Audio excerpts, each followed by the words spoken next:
Guys, I got Sean Strickland winning this. I thought about it a lot. About a month ago, right? When that first press conference happened, before their fight on UFC 296 in the stands, I thought that Dricus is going to win. Dricus or Dricus, whatever the pronunciation is. But Dricus, I think it's Dricus. Dricus Du Plessis is going to win this, right?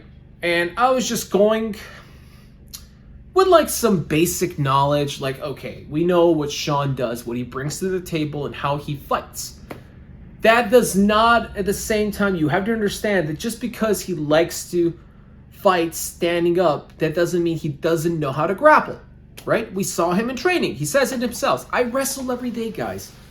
You don't want to see me wrestling. Let's make it fun. Let's fight like men. Let's go to the death and all that shit. But, or how he said it most recently, dick to dick, nipple to nipple. It's hilarious. But you know what? I remember that my prediction was his previous fight, how he got the championship. I was wrong. I thought he had no chance versus Adesanya. Even though I was rooting for Sean, I was the most happiest guy probably in the bar watching that fight.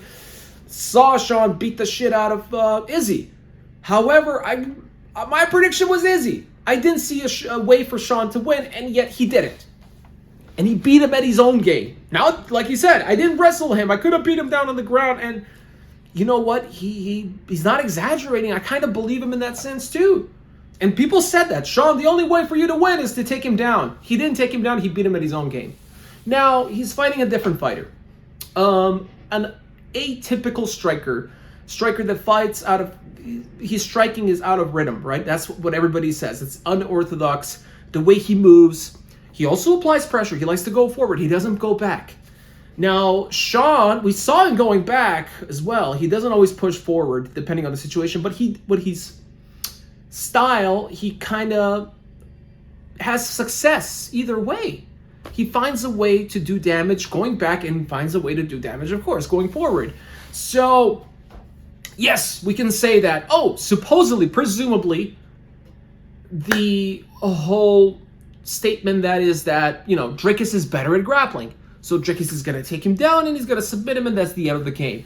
But we haven't seen people really take down Sean Strickland. We haven't seen him on the ground. The evidence that we have is he trained. He has a black belt in jiu-jitsu. We saw him grapple in training with Magomed Ankalaev. Sure, maybe Magomed took the best of him, but that's Magomed Ankalaev. He's a weight class above. He's one of the best in the world. That doesn't really give you a good comparison, does it, right?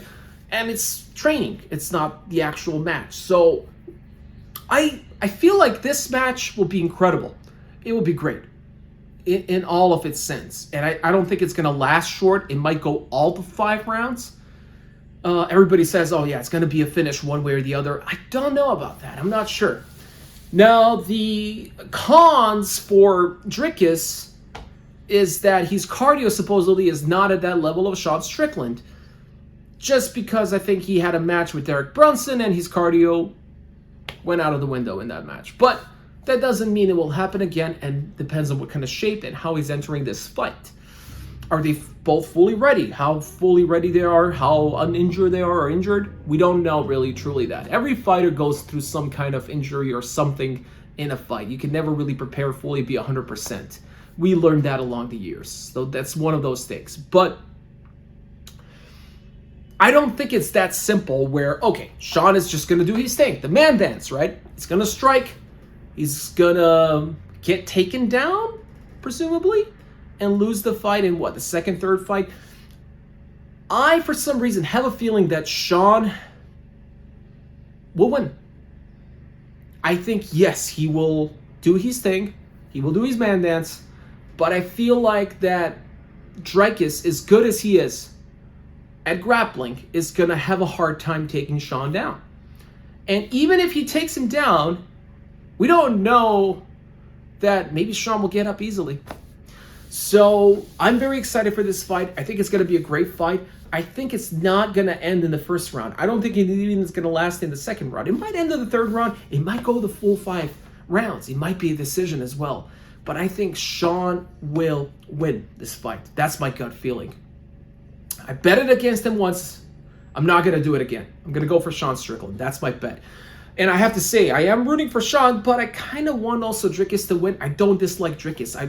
Dricus actually grew on me quite a lot.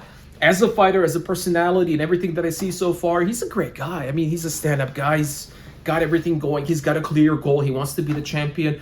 There's nothing wrong about Dricus so far that I've seen. I like him. And how he handled the Adesanya situation and the UFC situation where they're going to sideline him because he rejected the fight. He was injured, not injured. I mean, he kept calm. He kept his composure. He still was determined on the goal, and he got his title shot, well-deservingly beating Robert Whittaker. I mean, to me, that was like a no-brainer. He deserved it. If he was ready, he deserves it way more than Khamzat Chimaev, even though they said Khamzat will be fighting the winner. Now, at this point, we don't know, and it doesn't matter. We'll talk about this more, whether who's next. Is it going to be really Israel Adesanya? Or will it be Khamzat Chimaev? Because both of them are supposedly suffering from an injury, and I don't know what the UFC has in plan for them. Is it the 300? Is it, past 300 something? We'll see. What matters is this match, and that's happening tomorrow. So, yes, I think Sean Strickland will win. And I also have to mention that Sean Strickland is growing as a star, guys. I mean, this is impressive. What he did in Australia has the whole crowd cheering for him, the whole arena at the press conference, starting with the press conference. You remember the training and open workouts that they did. And then in the arena, he had the entire crowd rooting for him against Israel Adesanya, who's from New Zealand, right next door. That was impressive. Now he's come, fast forward here, we are, January 20th, and he's fighting in Canada. And did you guys see the press conference? Did you see the connection he made with the crowd? The cheers that he managed to accomplish? And I have to say, I'm going to try to, not show my personal opinion on this. I know it's a sensitive topic, but at the same time, I kind of don't give a fuck. I have to say that journalist, MMA journalist, or is it a basic journalist? I don't know, honestly, but asking him unrelated questions, nothing about the fight, but about something that he mentioned before. But he mentioned it, now he's a champion. Now he's in front of the world, and now we're seeing this, right? Now he's mainstream, and it's a problem for the mainstream. Sean Strickland is a mainstream problem because he's everything but mainstream. He goes against the mainstream. He lives his life that way. He doesn't give one freaking fuck, right? He says, I don't want the Nike sponsorship. I don't need it. He's fine. He's got the Monster. He's got some other sponsorships. He's fine. And that's how the UFC functions. And I love that the UFC, even though they probably don't agree with the shit he says, we don't all agree with the stuff he says, but the fact that you don't put a muzzle on him, you let him be who he is, speak his mind. Sure, they said, okay, don't say the F word, but everything else, what do you want to say? Just say it. Who gives a damn? That's how it should be. Right? There's no such thing as freaking hate speech. He shouldn't be condemned. He shouldn't be stripped off a title. This is not the NBA. This is not the NFL. This is not baseball, soccer, football, whatever you want to call it. It's the UFC. It's MMA, the sport of MMA. And that's why we love it.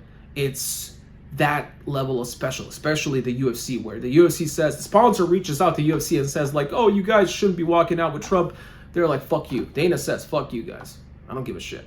I'll get a new sponsor. And I love that mentality. They're not hostages to the woke ideology, to the mainstream thought, where you have to bend down and do as they say. Otherwise, you're canceled. You're done. And you know what? Screw that. I don't care what he says. He can say whatever he wants. That's supposed to be free speech. Just like they go with their bullshit and we're forced to listen to all the woke ideologies and crap. But you know what? How about you listen to this too then? There's no muzzle. Let the man express his opinions. And the fact that you have the whole crowd cheering and being happy because of that, not because of each thing, they don't probably agree with everything he says. But it's the fact that he shows, like, you guys can do the same. If we all start this, it's like a movement. And it's not a far-right movement. It's not a political movement. It's the right to express your opinion without any repercussions, without any consequences. And that's the beauty of it. So in that sense, yes, I also want Sean to win. I want to win Sean on that bigger level. On that level where, hey, it's okay to say that. Express your mind.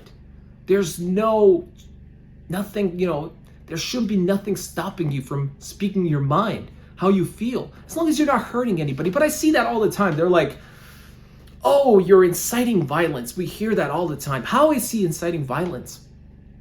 Where did he say, okay, guys, join me and we'll go and we'll kill, we'll murder, we'll harm somebody? You see where it goes? He never said those things. He just expressed his opinion on the matter. He says, you can be that, I don't give a fuck. But don't force me to believe in that. Don't force me to think that that's okay. Just because you said it, who the fuck are you to say that, right? We are tired of the cancel culture. We're tired of being restrained from telling what we think. And I mean, you can see that. You can see the crowds. You can see the bunch of young men cheering, feeling that sense of freedom, at least a little bit of freedom, right? They can't, maybe they can't express themselves at school. Maybe they can't express themselves at work, at a workplace, or even at a family dinner.